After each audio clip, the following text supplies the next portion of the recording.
ರಾಜ್ಯ ಸರ್ಕಾರದ ವಿರುದ್ಧ ಕೇಂದ್ರ ಸಚಿವ ಆಕ್ರೋಶ. ಅದು ನನ್ನ ಹಸ್ತಾಕ್ಷರ ಅಲ್ಲ. ಎಚ್ಡಿಕೆ.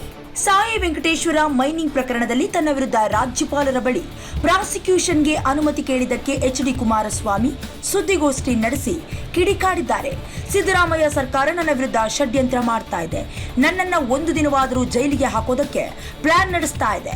ಸಾಯಿ ವೆಂಕಟೇಶ್ವರ ಮೈನಿಂಗ್ ಕೇಸ್ನಲ್ಲಿ ನನ್ನ ಸಹಿಯನ್ನ ನಕಲು ಮಾಡಿದ್ದಾರೆ.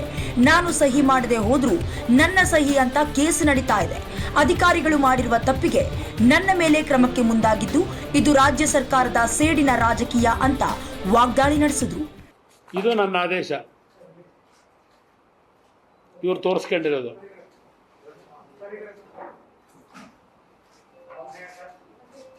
ಇಲ್ಲೇನಿದೆ, ಇಲ್ಲಿ ಸಾಯಿ ವೆಂಕಟೇಶ್ವರ ಅಂತ, ಅದು ನನ್ನ ಹ್ಯಾಂಡ್ ರೈಟಿಂಗೇ ಅಲ್ಲ. ಅದು ಯಾವ ಇಂಟರ್ನ್ಯಾಷನಲ್ FSL ಕಳಿಸ್ಕೊಂಡು ತನಿಖೆ ಮಾಡ್ಕೊಳ್ರಪ್ಪ, ಎಲ್ಲಿ ಬೇಕಾದ್ರೂ ತನಿಖೆ ಮಾಡ್ಕೊಳ್ಳಿ.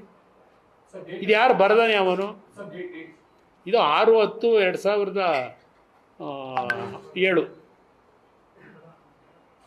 ಇದು ನನ್ನ ಸೈನೇ ಇದೇ ಅಲ್ಲ, ನನ್ನ ಹ್ಯಾಂಡ್ ರೈಟಿಂಗೇ ಅಲ್ಲ.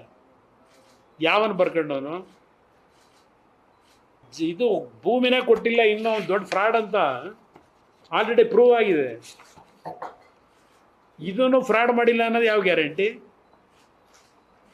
ಇಷ್ಟೆಲ್ಲ ಮಾಡಿರೋರು ಯಾರ್ಯಾರು ಸೇರ್ಕೊಂಡವ್ರು ಇದರಲ್ಲಿ? ಸಾಯಿ ವೆಂಕಟೇಶ್ವರ ಮಿನರಲ್ ಪ್ರಕರಣಕ್ಕೆ ಸಂಬಂಧಿಸಿದಂತೆ ಸುಪ್ರೀಂ ಕೋರ್ಟ್ 2017ರಲ್ಲಿ 3 ತಿಂಗಳ ಒಳಗೆ SIT ತನಿಖೆ ಮಾಡಿ ವರದಿ ನೀಡುವಂತೆ ಸೂಚಿಸಿತ್ತು. ಆದರೆ ಈ ಸರ್ಕಾರ 2024 ಆದರೂ ಸುಪ್ರೀಂ ಕೋರ್ಟ್ಗೆ ತನಿಖಾ ವರದಿ ಸಲ್ಲಿಕೆ ಮಾಡಿಲ್ಲ. ಅದನ್ನು ಬಿಟ್ಟು ರಾಜ್ಯಪಾಲರಿಗೆ ಪ್ರಾಸಿಕ್ಯೂಷನ್ಗೆ ಅನುಮತಿ ಕೊಡಿ ಎಂದು SIT ಮೂಲಕ ಪತ್ರ ಬರೆಸಿ ಹೇಗಾದರೂ ಮಾಡಿ ನನ್ನನ್ನು ಸಿಲುಕಿಸಬೇಕು ಅಂತ ಪ್ಲಾನ್ ಮಾಡಿದೆ ಎಂದು ಆರೋಪಿಸಿದರು. 2017ರಿಂದಲೂ ನನ್ನನ್ನು ಜೈಲಿಗೆ ಹಾಕಿಸೋದಕ್ಕೆ ಸಿದ್ದರಾಮಯ್ಯ ಪ್ರಯತ್ನ ಪಡ್ತಾ ಇದ್ದಾರೆ. ಸರ್ಕಾರದ ಭ್ರಷ್ಟಾಚಾರ ವಿರುದ್ಧ ನಾನು ಮಾತನಾಡಿದ್ದಕ್ಕೆ ನನ್ನ ವಿರುದ್ಧ ಕುತಂತ್ರ ನಡೀತಿದೆ ಎಂದು ಕಿಡಿಕಾಡಿದರು. ಕುಮಾರಸ್ವಾಮಿ ವಿರುದ್ಧ ಪ್ರಾಸಿಕ್ಯೂಷನ್ಗೆ ಅನುಮತಿ ಸಿಗುತ್ತೋ ಇಲ್ವೋ ಗೊತ್ತಿಲ್ಲ. ಆದರೆ ಈ ವಿಚಾರ ರಾಜಕಾರಣದಲ್ಲಿ ಮಾತ್ರ ಹೈಡ್ರಾಮಾ ನಡೆತಿರೋದಂತೂ ಸತ್ಯ. KV Raghavendra Rao, news desk, Bengaluru.